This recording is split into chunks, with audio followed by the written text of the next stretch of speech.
বন্ধু বান্ধৱসকল, তোমালোকৰ কি খবৰ? ভালনে?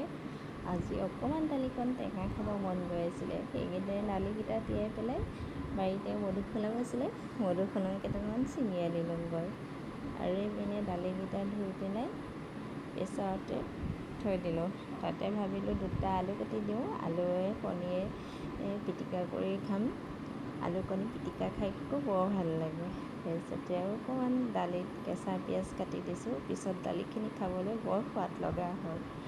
এইফালে মই পটল আৰু বেঙেনা কাটি ল'লোঁ ফ্ৰাই কৰিম বুলি।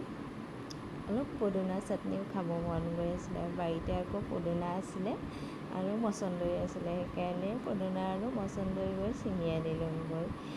তেতেলী টেঙা নাই, সেইকাৰণে নেমু টেঙাকে আনিলোঁ। তেতেলী টেঙা থকাহেঁতেন অকণ বেছিকৈ ভাল লাগিল হয়। তাৰপিছত ইপিনে দেহাক গাটো ধুৱাই পেলাই তাক গাখীৰ পানী অকণ খুৱাই ল'লোঁ। এতিয়া সি খেলি থাকিব। মোৰ এতিয়া ভাতকেইটা বনাবলৈ সহজ হ'ব, আমনিও নকৰে। তাক গা ধুৱাই কৰি গাখীৰ পানীকণ খুৱাই দিলোঁ। এতিয়া আমাৰ দেহা দেখিছেনে ইমান ধুনীয়াকৈ খেলি আছে। সি খেলি থাকোঁতে মই ভাতকেইটা বনাই ৰেডি কৰি লওঁগৈ।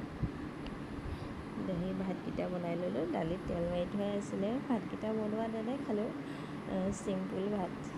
চবেই মধুসোলং দি দালি খায়েই, সেইকাৰণে দেখুওৱা নহ'ল আৰু। আজি মোৰ ভাত ৰেডি হৈ গ'ল।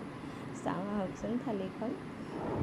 এয়া পদিনা চাটনি, বেঙেনা ফ্ৰাই কৰিলোঁ। তাৰপিছতে এয়া পটল কণী আলু পিটিকা ল'লোঁ, তাৰপিছত পটল ফ্ৰাই ল'লোঁ, তাৰপিছত পাপৰ ফ্ৰাই কৰিছিলোঁ, পাপৰ এডোখৰ ল'লোঁ আৰু নেমু ল'লোঁ, জলকীয়া ল'লোঁ। এইপিনে বাতিত মধুসোলং দিয়া দালি।